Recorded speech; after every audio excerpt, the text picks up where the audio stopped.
Okay, so I think we'll kick off. So welcome to today's webinar focusing on ESG issues for pension schemes. I'm Eleanor Hart and I'm head of the pensions practice at Dentons, and I'm delighted to be chairing this session today on such an important topic. Our panel is made up of Graham Jung, a trustee director at Ross Trustees, Charlotte O'Leary, CEO of the Pensions for Purpose, and Phil Jelly, one of our counsel in the pensions team here at Dentons, who I am very, very hopeful will be able to give a wide range of perspectives and insights into today's discussion. I'll ask each of the panelists to introduce themselves shortly. During the next hour, by way of a panel discussion, we're going to explore a number of topics. Firstly, the application of ESG in the pensions arena, discussing the scheme trustees' legal duties, practical tips for trustees on navigating the approach to ESG and the move from responsible investing to sustainable investing to impact investing, challenges that the trustees face in monitoring and reporting on ESG activities, developments in member engagement, and the future outlook for ESG and pension schemes. So I think you've all seen the first poll, so perhaps we'll just end. If everyone's had an opportunity, we can end that now. So thank you very much for your responses. And I mean, it's certainly fair to say that, you know, people's knowledge is really gaining ground, and I think that's certainly what we are seeing. But there is obviously, you know, a bit of a way to go in terms of building, you know, that awareness. And so hopefully today's session will aid that. We will be making use of other polls during the webinar, so we look forward to your continued response, and you know, hopefully again will give us some really interesting insight into where we're at in terms of ESG in the pension space. We will have time after the panel discussion, hopefully for a few questions. So if there are any questions that you want to ask as we go through, then feel free to use the Q&A box that you'll find. So I'll now pass on to the panel in order to be able to briefly introduce themselves and hopefully what they're able, you know, looking to touch on in today's session. Graham, shall I go to you first, please? Thanks very much. I'm a relatively new participant on this side of the table. I've been at Ross Trustees for just over 6 months now, where I'm the trustee of a number of schemes, and I've got a long history in investment, in particular spending the last 8 years at BlackRock, where I work with clients on many issues, but including practical implementation of ESG strategies and reporting as well. So plenty of views there as to how to make some of this stuff really come to life, and also the challenges that face the trustees as they try to juggle all their other responsibilities with ESG now. Excellent. Thanks, Graham. And Charlotte, over to you.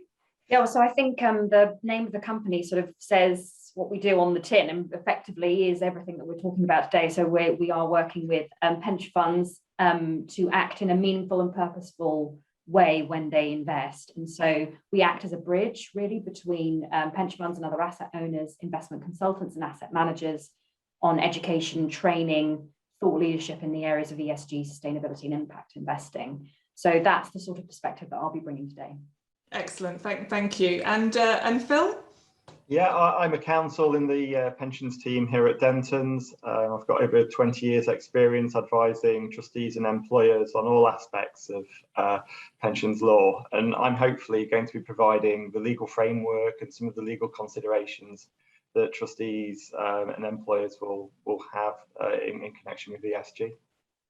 Excellent. Thanks very much all. So Stacey, if you wouldn't mind launching the second poll for us in terms of you know, what should the approach to ESG be, and we'll obviously run that in the background, so you know, feel free to participate you know, in relation to that. So I suppose just to sort of start setting the scene, Phil, can you explain what we're really talking about here when we refer to ESG? Because I know that there's a lot of, you know, we're all struggling a little bit, aren't we, in terms of, you know, what do we actually mean? Yeah, well, I mean, historically, ESG has sometimes been used as shorthand for the way that trustees of occupational pension schemes should tackle climate change through their investment decisions. But as we know, that's only a very small part of the story.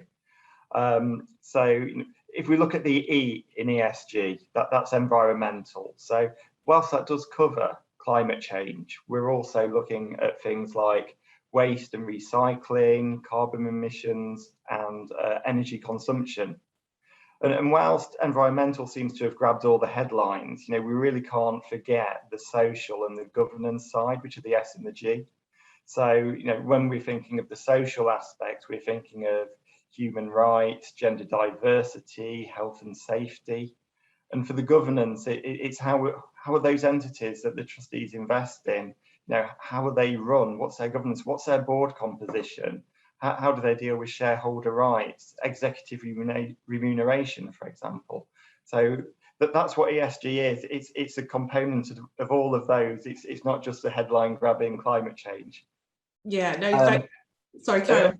Yeah, well, I was going to say as well, and ESG has been with us for many years. This isn't a new thing. I mean, if you look back at the investment regulations in 2005, they had a requirement for the trustees to set out their policy as to the extent to which social, environmental and ethical factors went into their investment decisions in terms of the selection, retention and realisation of assets.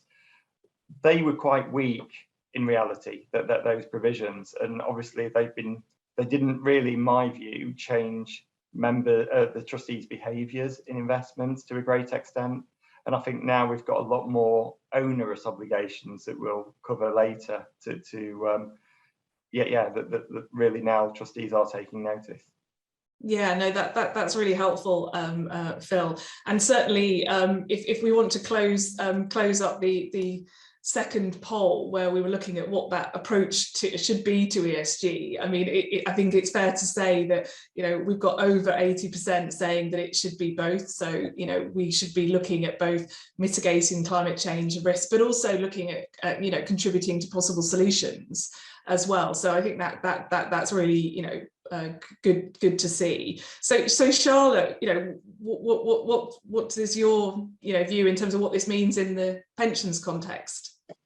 I mean, I would echo a lot of what Phil's been saying, which is we need to be going actually, in order to achieve some of the things that we want to do on climate change and net zero targets, you can't ignore the S and the G. And so when we work with trustees, often what we're seeing now is them embedding things like the UN Sustainable Development Goals, so globally agreed frameworks that are already in place and represent something that governments and other institutions are aiming for.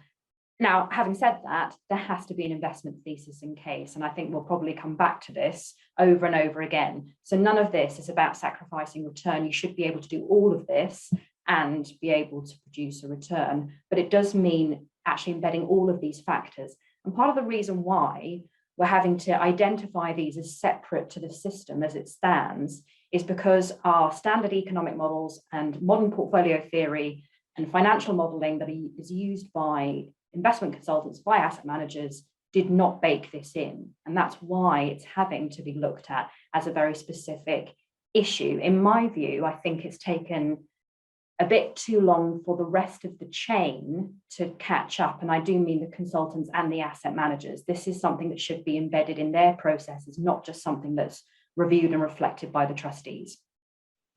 Yeah, thanks, Charlotte. And Graham, so what does it mean to you?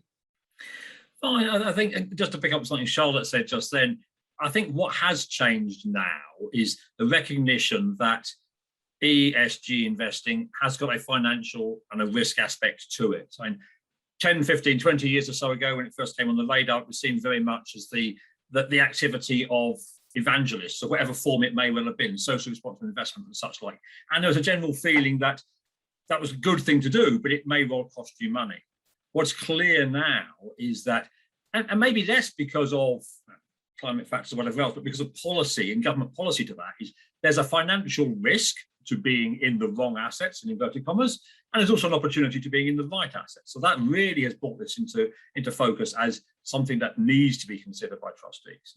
And I'll echo it is E, it is S, and this is G. And I personally feel the S has been squeezed out by many other things in doing so. We can come on to that later. I think in terms of say, DB trustees, the big focus at the moment is on implementation statements. For the very largest schemes, it's on TCFD reporting. But the challenge is moving from that being recipients of, or maybe passive recipients of data, which is now being presented to members in a form which can be understood, which is great and good, but actually being in a position where the trustees can be more proactively guiding and stewards in doing so, but very conscious of the fact they're trying to balance this with everything else across the scheme. And I'll come back to that word balance many, many times as well. I think on the DC side, it's been more focused on member communications. And it's just two ways. There's a lot of focus on schemes wanting to reach out to members and get their views and their thoughts, and members, and the poll, young members, old members, pushing trustees to do stuff. But I think there's a lot of focus on communicating what trustees and schemes are doing, and to be totally honest, using that in some ways to engage that membership with the bigger question of pension and pension saving and pension reform. If you can get somebody onto your app because they want to see how a vote is going, and while they're there, they say, oh, I'm way off my target retirement plan, and put more money in, that's a good nudge we're doing as well. So you've got to feel for trustees who are trying to balance individual members, sponsors potentially. Dare I say that there are loud lobbyists, there are very professional lobbyists involved in groups, there are also very loud single issue groups that are there. They're trying to balance that in the wider interest of the scheme. So it's a tough job, as those who are trustees on the call will know. Yeah, thanks, Graham. We certainly, a few legal issues there for you to grapple with, and I suppose with that in mind, Phil, are you able to give us just a little bit more, context in terms of what are the legal requirements that are out there? Yeah, of course. I mean, as I mentioned, we had the weaker requirements in the 2005 regs, but really it's from October 2019 that the landscape has really changed. So now trustees in their SIP, they have to say what their policy is on financially material considerations over an appropriate time horizon. And it's quite clear now that ESG factors are specified as financially material considerations, which is a big sea change to how it was really perceived in the earlier years. Trustees are also in kind of wording which echoes the obligations in the 2005 regs. They need to take into account non-financial matters as well, not take into account, but to show what their policy is on those. So these are things like the ethical views of members and their view on social and environmental matters. They also need to include details on the exercise of voting rights and how they exercise those voting rights. But I think touching a bit on what Graham was talking about as well, I think one of the major obstacles for trustees historically has been balancing that, trying to get the best financial return for members and investing in a social and environmentally way. So the 1985 leading legal authority of Cowan and Scargill, that essentially set out that trustees, when making investment decisions, must do that in the best financial interests of members. And that's always been the biggest hurdle, because trustees, it's aligning best financial interests with ensuring that they're investing in a socially responsible way. But as has become apparent over recent years, and also as supported by a Law Commission report, ESG factors are financial considerations in their own right, because these factors can affect the returns, that can affect the balance sheet of a company, which ultimately affects the returns on those investments for the trustees. So I think that is one of the most crucial changes, that moving away from the Cowan and Scargill. And also there's a blurring of what are financial matters and non-financial matters, which will be difficult for trustees. So I recall from the Euros over the summer, Ronaldo makes a throwaway comment about don't drink Coca-Cola, drink water, because water's healthier. And the result is that there's almost $500 million written off Coca-Cola's share price overnight, albeit temporarily. So again, it's that trustees acknowledging that even social influencers can have a significant impact on the investments that are made. So it's a bit of a minefield for them to take into and to know what factors to take into account. And in terms of as we're saying, there's becoming more and more focus on ESG and obligations for trustees. Recently they've had to specify what their agreements with investment managers are and how they incentivize the investment managers to how they make decisions over the medium to long term. And for DC schemes, they've got to include details about the default fund and how they comply as well. And there seems to be no sign of that rate of change abating. The pensions minister Guy Opperman has also said that the larger pension schemes need to make disclosures in line with the TCFD. So the trajectory is clearly that that ESG is going to be more prominent on trustee boards' agendas. Yeah, so yeah, that's really helpful to give that kind of further context, Phil. So Graham, so what's sort of on the agenda? Why is it important? I think it's important because clearly there's pressure from government.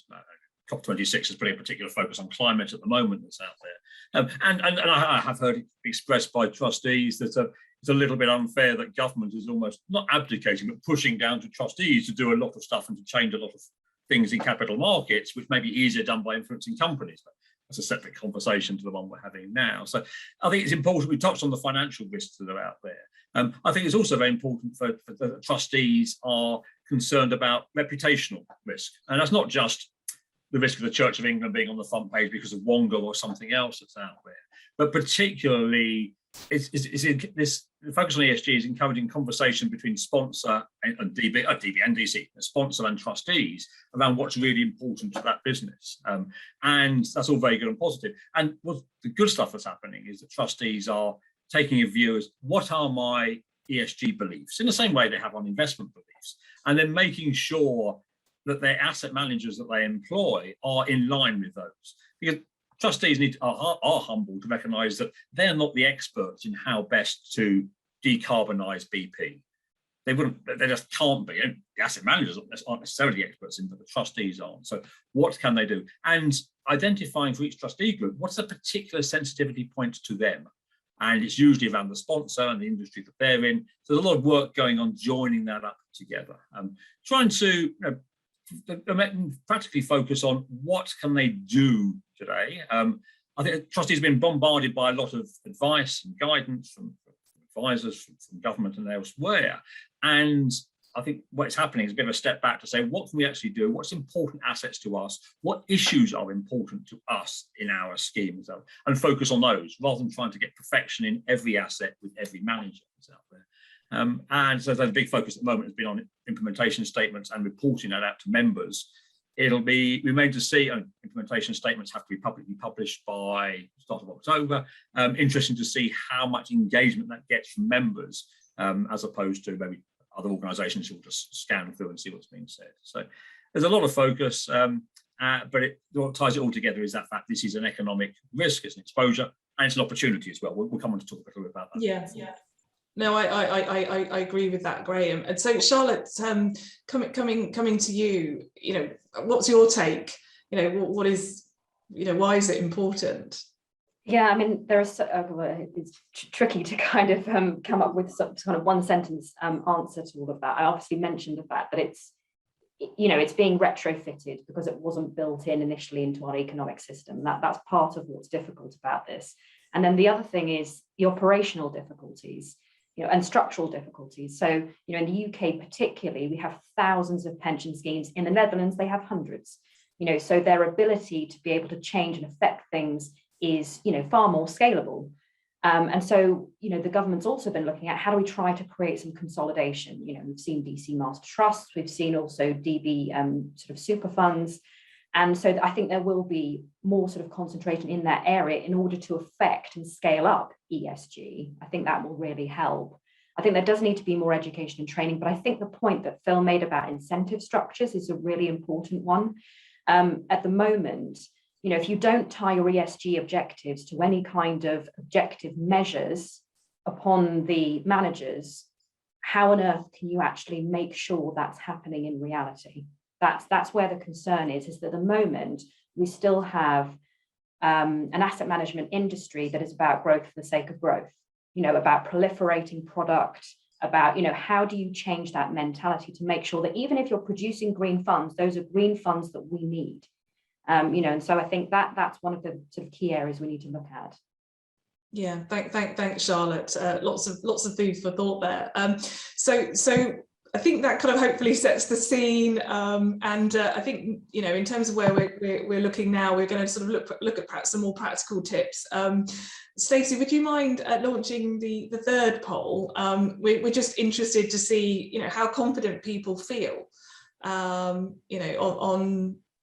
whether they are following an ESG compatible strategy. So just interested for your thoughts. So we'll give a few minutes, but whilst people have an opportunity to give their thoughts on that particular question, we're hoping that we're able to provide some practical tips in order to help people's confidence levels there. So sort of starting with Graham, obviously there's a lot of information and data out there on ESG. How have you been able to distill that into practical points to allow the trustees to consider? Oh, you're on mute, Graham, sorry.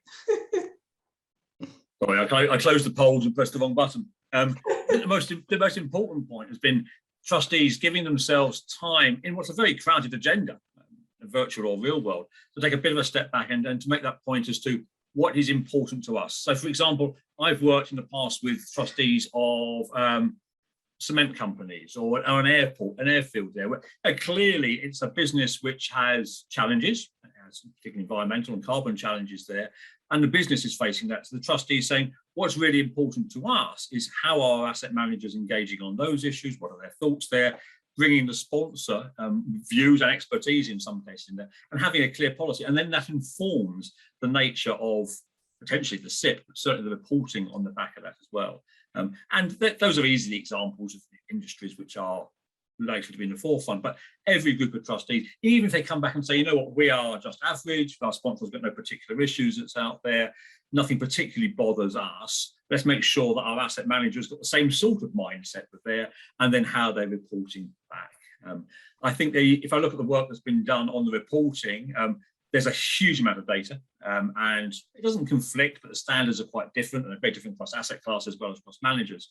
So there's been a lot of good work pulling that all together by the investment consultants as well as by trustees to say, well, what does that really matter? Here's a blind statistic. My manager has voted on 99% of the eligible votes that's out there, and they voted against manager on it. But let's bring that to life. And so there's been some good work going on. What does that really mean to me as a trustee? Give me some examples I could use in conversations with members, sponsors, with regulators, but also how can I communicate that to my membership? So it sounds quite basic, but without that idea about what's important to us as a trustee group, you're at risk of bouncing around for the latest bit of input, the latest report from a consultant, the latest headline or stress that's out there, and not knowing how to respond. So it's one of those ones where prior planning just saves that chasing around, nothing going later. As a part of that is taking input from the various stakeholders, members and otherwise, and I'm going to talk a little bit later about how you give some engagement, but I can't stress that balance point enough as well, which is having, like all trustees, taking back a view of the whole membership and what their all interests are going to be, regardless of maybe what you're hearing from a particular point at a particular point in time. Yeah, no, thanks very much, Graham, and certainly if we end this third poll, I mean, I think we've got those results. I mean, it's clear to say that lots of people are grappling with these issues, and I think over 75%, you know, and really not that confident in terms of where they are. So, you know, there's, I think, you know, further work that needs to be done in terms of that kind of training, I think, as Charlotte rightly pointed out. So, I mean, Charlotte, you know, what do you think, what more do you think that trustees could do? I just wanted to kind of make the points. I think it's really tricky at the moment because there shouldn't be any such thing as ESG funds and non-ESG funds. There shouldn't be any such thing as an ESG strategy and a non-ESG strategy. These are fundamental risks and fundamental opportunities. And so it concerns me that, you know, we have, you know, what we should have is trustees engaging with their managers, you know, managers that they either have or managers that they are potentially looking at putting into their strategy, and they should be making sure that they are aligned and actually what they're doing on ESG. There's a lot that exists in the, you know, asset management arena now, whether it's SFDR or other regulations that help you to categorize where funds are in terms of their sustainability strategy, and we should be using those to help calibrate where we are, you know, whether we're trustees or, you know, we are a pension manager in-house team running a pension fund. So I'm sort of slightly taking issue with the question in the sense that I don't think there is any such, or there ever should be any such thing as an ESG compatible or non-ESG compatible strategy. No, understood. And I think that's a really, you know, insightful, you know, way of looking at it. So I suppose what are the challenges then, Phil? What are the key challenges? Yeah, there's numerous challenges. There's so for trustees, it's keeping up to date, for example, with all the changes that are occurring. You know, it's very fast paced, and you know, it's a lot of it is very new for trustees to grapple with. You know, alongside everything else that, you know, there's new legislation coming out all the time. There's new requirements from the pensions regulator on separate issues. So it's for the trustees to try and incorporate learning more about ESG into their already, you know, short time frame that they have, and also it's in actually bringing it all together. It's that balance that we've been talking about. It's balancing all those obligations and making sure that they're effectively meeting the requirements, but also providing the best result for the members. Yeah, and Charlotte, what are you seeing as? Yeah, I was just going to say, I mean, a lot of our training, and we do asset owner only events. So we have just pension funds where they actually put forward case studies. So we've done things on TCFD alignment, because we've got schemes, 5 billion plus schemes that are looking to start reporting from October this year, and really struggling because there are gaps in the data, but also not trying to get into this mindset of, well, we'll just go for minimum standards. You know, whenever the reporting deadline is, we'll just reach for that. I think the data is evolving and changing so quickly, and trustee meetings happen so infrequently, generally, unless you have a large scheme with committee meetings, that it's really good to capture those objectives, what you're trying to achieve as early as possible, and also to collaborate. You know, we've seen, you know, there's the IIGCC, the Institutional Investor Group, on climate change, you know, there's put out things on net zero. So understanding what your peers are doing in this area is really important. And then you've got, for instance, Climate Action 100 plus, you know, and I think actually through collaboration and understanding what peers are doing, you know, trustees can achieve a lot more. And then there's a lot more sort of cross-pollination of ideas. Yeah. Let's come in on, and Charlotte, you're totally right there in terms of peer benchmarking and understanding. I think there's an area where we, the industry, and I say that in the widest possible sense, Charlotte, organisations like yours, professional trustees, law firms, everybody can do trustees a great favour, is to say there's a tendency for us to hold up a few sorts of schemes as beacons in this. Hey, it'd be great if everyone could treat the environmental issue like the Environment Agency does, or social issues like the church do. And you hold them up, and they're great and they deserve it. And there are other names as well that I could name check now. But what we're not doing so well is saying, you know what, the typical scheme of any sort of size is doing this. They are struggling to get stuff and information. They're doing a bit that's out there. And I think that will reassure any number of trustees of, inverted commas, the rest of the schemes, that what they're doing is the right sort of thing. They're going in the right sort of direction. They're not the bottom quartile of laggards who are saying ES what, but neither do they feel that they are being shamed because they're not at the cutting edge of the very big most enthusiastic, best resourced, best funded schemes that are out there. So I think we need a little bit of support of what's happening and recognising you can't just flick a switch and make this stuff happen. Yeah, no, understood. Are there any other thoughts that anyone had, sort of in terms of, you know, I suppose what the trustees' role is, and perhaps what the other stakeholders should be doing? Charlotte? Yeah, I mean, I really agree with Graham's point, which is we've got to hold up other institutions, organisations. I think I see the frustration when people go, look at what Nest are doing, and they're divesting from tobacco, and look at Brunel, and and people are saying, well, we don't have the resources, we don't have the internal capabilities, we're investing through pooled funds, so how can we do that? And there are interesting things that are emerging, like split voting on pooled funds that allows you to achieve some of your objectives, but not much, there hasn't been a huge amount of traction in that area with managers. So there are different things that you can do, and certainly within our organisation, we try to bring in schemes that are small and mid-sized, that just don't have the capacity and capability to do that and need training from independent organisations to help them. I think the other thing is also recognising, and I know this is tricky, the investment consultants are generally quite large organisations, but most trustees are entirely reliant on their investment consultants' advice. And many of them have been a bit behind, on this agenda. And I think many of them would even admit that themselves, that they're having to do some learning and education. So often they bring in third parties. So we work with, investment consultants and the pension scheme trustees at the same time to make sure that there's this, working in concert to put together policies and objectives that are then going to be echoed in the sort of strategic asset allocation frameworks they're going to put together, and and the kind of measurement objectives, because otherwise you end up with this kind of disconnect in terms of how things are being invested. It's all well and good having objectives, but how does that work through the investment process? Yeah, no, I think really valid points there, Charlotte.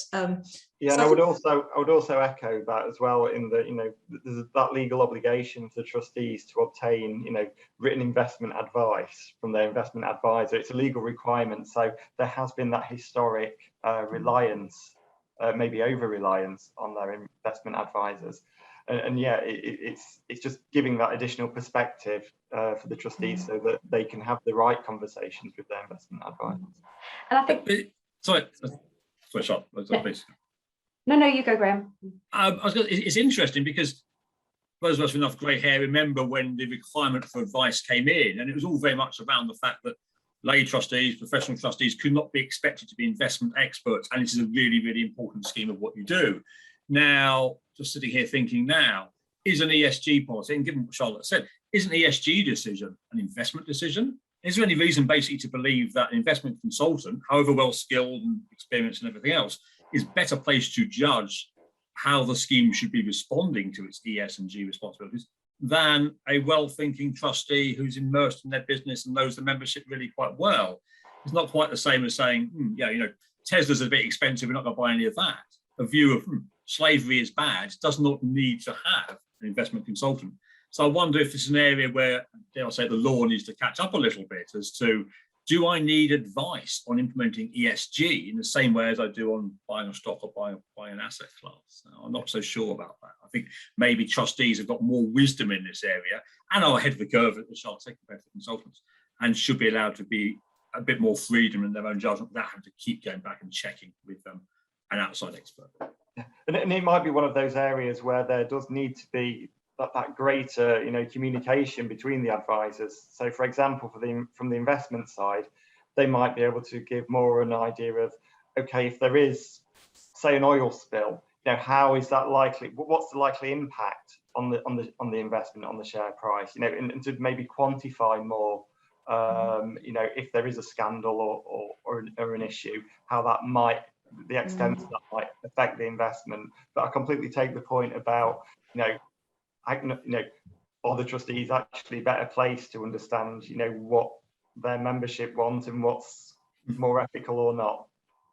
And I think also some of the difficulty in getting this embedded is like, where does the cost lie? No one wants to take the cost. The pension fund, the consultants, the asset managers, the incentive structures don't change. That's why you end up with some nice little ESG funds over here with, you know, higher costs. But ultimately, that ESG research should be applied across all funds. So, you know, it shouldn't be that any pension fund should be having to pay in excess for a particular fund because they say it does ESG, because that ESG research should be done everywhere. So I think there's also been a bit of difficulty in how the regulation has applied this, recognizing the way that fees are charged and the way that the industry is incentivized. And that does need to change. Yeah. So I think on the basis that we were then looking at that kind of engagement angle, I think probably now is a good time to kind of focus then perhaps on that member engagement piece. And I suppose, you know, Graham, what developments are you currently seeing in that area, and also in relation to perhaps stewardship as well as IT?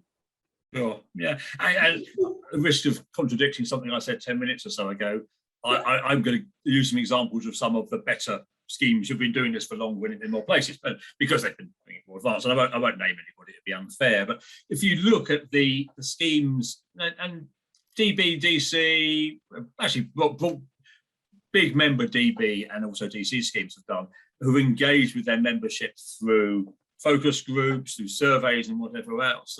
The evidence coming back from that is really quite interesting. And anyone's interested, you can Google it. There's a lot of stuff online from 2 or 3 schemes that have done this. And the message which comes back very clearly from the membership has been, we've got 3 concerns over our savings, and not really differentiated DB and DC. Make sure they are safe. Make sure my money is safe. Make sure I will have what I expect to get in retirement, which is not quite the same as safety. And then thirdly, do good in the broadest sense that's out there. And it's not a distant third. Of the 3, it is the third that's out there. So I think there's a temptation to think that members, younger members, other more engaged members, are banging on the drum for saying, what's my ESG position? What's my vote on this? How have we voted on this, that, and the other controversial issue that's out there? I think that's a little bit of a tip of an iceberg, and the broad membership would be probably horrified if they felt that was driving everything else. As Charlotte said, ESG is part of the whole process, it's an integral part of the whole process, but they wouldn't want to see that to drive everything. So the good engagement that I've seen with the membership has been in the context of the scheme has run well, the default in the DC has done nicely, we've incorporated all these ESG options, we've tilted in this sort of way, it's doing really, really well, and using that to engage the membership on A, how we're doing, B, make a choice. 90% of DC members still default, regardless of all the education you give. Anything which can help, that will help. And back to the point I mentioned earlier is that, and with the growth of technology, you can now, I was looking at one of the apps yesterday of one of the DC Master Trusts, is it starts off with how we voted, but very clearly is then your pot is worth this. You've told us you want to retire at this age with this amount. Given our expectations, this is where you're going to get to. This is where you want to get to. So think about what you're doing in terms of returns and also investment money. So you're using it to engage, more so than nudge, but to hook people in doing so. And the days when it's an app and your teenage children use them are long, long gone. And how many people's parents, grandparents will use a banking app? You know, it's give us 5 years, and we can talk about pensions dashboard as well going forward, dashboards, but the use of that will be great, and it'll be expected to have whole of ESG over the day on it. And I personally think it will attract people in to do better things themselves and take a bit more ownership. And it's on the voting side, it's hard. You can get members' views and take a split voting and pool funds coming in. I think that's still a minor activity. It's more seeing what's being done, knowing what's been done on their behalf, clear English, explaining what is happening. That's really where engagement is at the stage. Yeah. I mean, you know, I mean, I certainly think that the use of the tech is really exciting, you know, in terms of engagement, when you can really see what difference it makes. So Charlotte, what are you seeing, and sort of what more should we be doing in terms of member engagement? I think it's ironic that most of the ESG argument becomes about returns, when actually, if you engage members, they contribute more. It's those contributions that are actually going to have far more of an effect than the investment returns, but we're all focused on the returns. And if it's a DB scheme, it's a combination of the integrated risk management. So it's the covenant, it's about the sponsoring employer, and it's about, the contributions being made as well as the investment return. But again, we get hung up on the return, I think, sometimes to the exclusion of all else. And so I agree with Graham's approach, which is I think it's incredibly difficult to reach out to thousands of members and trying to get their own individual views and preferences. You just can't do that. I think you have to take an educated view on what is best for the membership, but then put it out as a kind of binary response. Say, are you happy with this? And allow people to sort of consult in that way. I think it's very, very difficult to try and pin down each of the members' views. But I do think, what was interesting about, for instance, one of the cases in Australia with one of the superannuation funds with Rest is that one of the youngest members of that scheme actually took them to court over their climate change policy or lack of climate change policy because they weren't considering the youngest members in the scheme. And I think that's the thing that trustees need to be mindful of, is that they are representing every member of the scheme, right down to the youngest member. Yeah, exactly. And I think that's a really interesting case, and shows, that engagement that we're getting kind of, from that younger generation. So Phil, what other sort of developments are you seeing? Well, to be fair, it's echoing what Graham said. We've got the pensions dashboard hopefully coming along in the next couple of years, which hopefully will be part of a game changer, allowing people to securely see, where all their pension funds are and what they are, and to consolidate them in one place and to have that secure one-stop place to view those.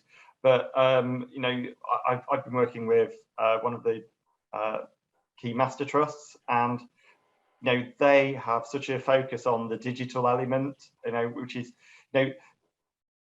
dare I call it, the older generation. A lot of those still have some DB funds there, and they know a lot of the importance of pensions.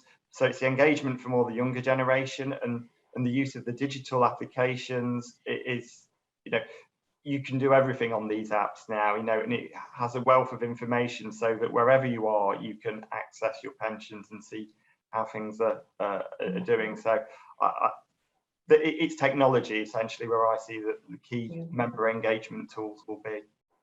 Yeah, I've started to see innovation in technology that allows potentially will allow nudges to members to either put money against debt, so write down debt, or put it into pension funds. So actually start to create nudges in a bit, I suppose expanding the idea of open banking, and yes. I think that's the direction of travel. Yeah, I agree. And there's also nudges to alert members when there's a new communication coming out, so that they know to look for it. So not only can they access it on the app, but they'll get it in the post and they've been alerted. And so it will just give a brief summary of what it is. So, because quite often, you get the paper and you don't read it. So at least, people can be alerted if this is something which interests them, they will read it. Yeah, definitely. So I suppose now maybe a good point to pause and perhaps launch, Stacey, the fourth in our polls, where we're having sort of thought about some of these issues, taking a look at what we think are the most important, and there are various options there in terms of what are the most important factors. So interested to hear your views.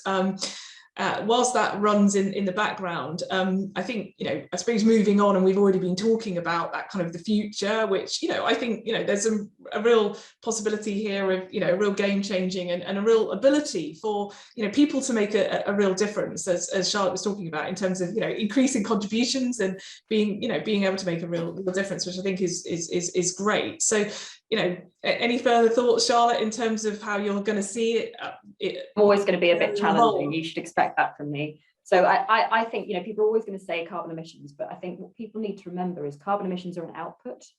They're an output of behaviour, that's being driven by other things. So, for instance, some of the things that are most important is make sure that you've got a diverse trustee board that represents the membership. That's first off. You can't set really a climate change agenda that actually maps what the members are doing unless you actually represent them. So I think those are some very, very important issues. You've got to understand exactly how companies are being run. You've got to be aware of what new accounting standards are and what new metrics are coming through that you should be aware of, because the industry is changing all the time. I think education and training is key, just because of the frequency with which regulation is changing. We've just had a consultation by the DWP on social factors, and it'll be interesting to see some of the results of that. I actually had a private roundtable with Guy Opperman actually putting forward the case for social factors and social impact investment. And I think we haven't touched on it here, but part of the issue is also the terminology. So we talk about ESG, and then we talk about responsible investment, we talk about sustainable investment, impact investing. It becomes very, very confused. And what we're really talking about is effectively an ABC framework: avoiding harm, benefiting stakeholders, contributing to solutions. And if we want to achieve net zero, if we want to achieve levelling up agenda, we have to invest in things that mitigate risk and also in opportunities. And that means that we also need to see pension schemes investing more in private investments, in real assets, in private equity, VC. We need to see more of that happening, and it isn't currently.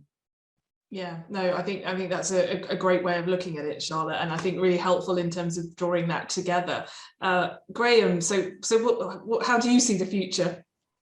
I'll start on the DB side, partly because that's where the money still is in terms of sizes that's there.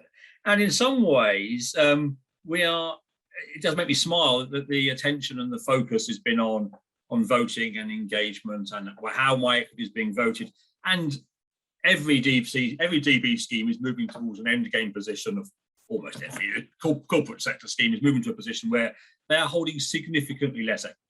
And they'd like to hold even less because it means they'll be better funded. So they are moving, and those that have got the time scale are moving to less liquid assets, but the portfolios are becoming a lot more credit or bond oriented.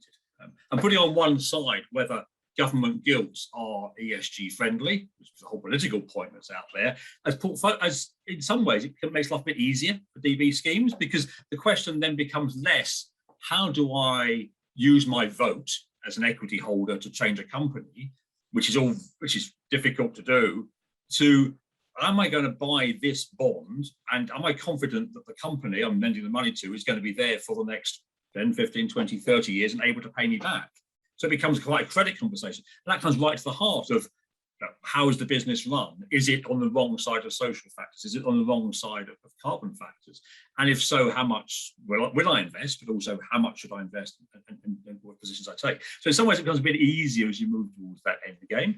Private assets, clearly you've got a bit more clout, but the whole issue of liquidity comes in, and I spend a lot of my time talking about private markets and liquidity and secondary markets and whatever else. So in some ways for DB, it's getting a bit easier. I suspect what will happen is there'll be a hangover for a long time of schemes worrying about their voting and their exposure, whatever else. And they'll need to take a step back and say, we're obsessing about what was 20% of our assets and is now 10 and is about to be 5. And maybe we should be looking elsewhere in our portfolio for how we can make a difference. And for those schemes who are not going to go to buyout, they're going to run themselves self-sustainable for a long period of time. And again, the bigger schemes there are very particularly saying, right, I'm looking for assets which are socially responsible because the money is needed there. I'm on the right side of the flows. I want to get in now before they get too expensive, and I can be seen as doing good and doing so. And whether that is consolidated to super funds or it is just the very biggest funds that are doing it. So I think DB-wise, the focus will change. I suspect that we'll lag a little bit behind on the reporting before what we really need to do. And the other thing, I think trustees need to be humble about their abilities and their limits in this area, not just on time, but I do worry about the idea and the feeling that a group of smart, well-meaning, educated trustees are best placed to make a call on a company they happen to invest in. They can say, I don't like that and disinvest, that's fine, but trying to influence the company policy and how they do stuff. And I've got no idea whether Shell or BP are doing things better, but there are people whose whole career is in that. I might want to pick them out and use them in doing so. So I think trustees need to be humble and push back on some people who say, you've got the money, you're in charge. Yes, but we have no expertise here. And the other point, which we haven't touched on at all in all this, is the ESG implication on company covenant, on sponsor covenant, particularly for DB schemes. If I'm sitting there in that cement company trustees team, I should be more worried, to be honest, about is my sponsor going to be here in 7 or 10 years, and what's their business going to look like, and how are they going to be able to raise finance to fund the scheme as much as what I'm doing in my investments. So trustees are having to balance, that lovely word again, all those things there and together. No. I mean, it's fair to say that there's a lot, for us to think through, and that's coming down the pipeline. So Phil, sort of any final thoughts from you in terms of the future? Well, as I say, there's greater focus on ESG for trustees, and the direction of travel is that that's only going to continue, and there are a number of areas where trustees need to make sure that they are, and employers are fully aware of what the changes are and the implications, like we've been saying, for the DB side, how is it going to affect returns? Is that going to require greater contributions from employers? On the DC side, making sure that there are the available funds for members. So this is only, like Graham's been saying, I think the tip of the iceberg for what will happen. And, we need to keep a close eye on the developments that are going to occur. No, that's really helpful. So, I mean, I think that's been a really, certainly for me, really interesting debate, and sort of trying to look at it in a slightly different way, and sort of drawing all the points together. Any final thoughts, Charlotte? I think, definitely collaboration. I think collaboration and consolidation is probably going to be the thing that will help us here with all of this.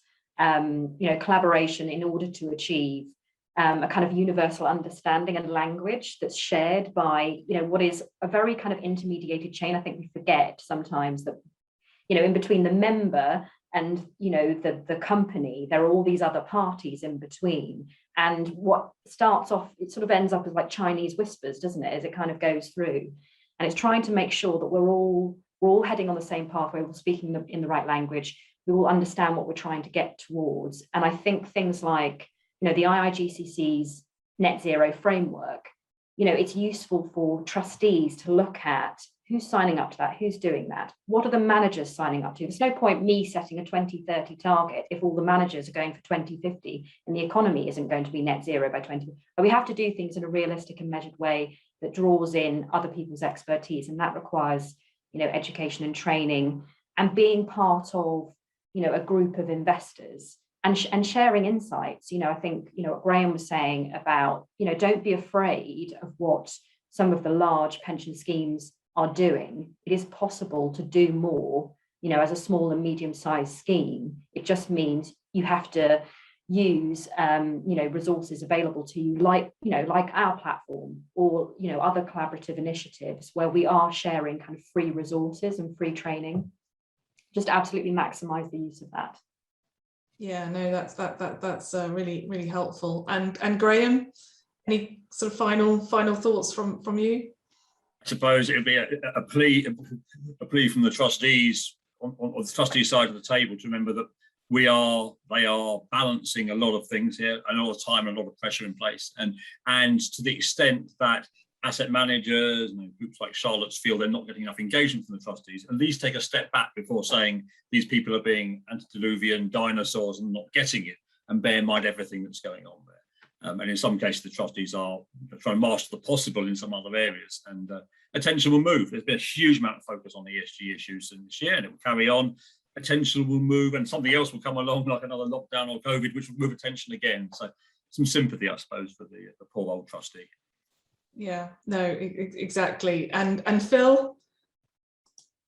Yeah, so as I was saying, the key thing is for the trustees, and employers to get advice where they need to, and to, just be fully aware of these changes. And it's all about that communication, communication with their investment advisors, etc. It's just keeping up to speed with things. Yeah, no, exactly.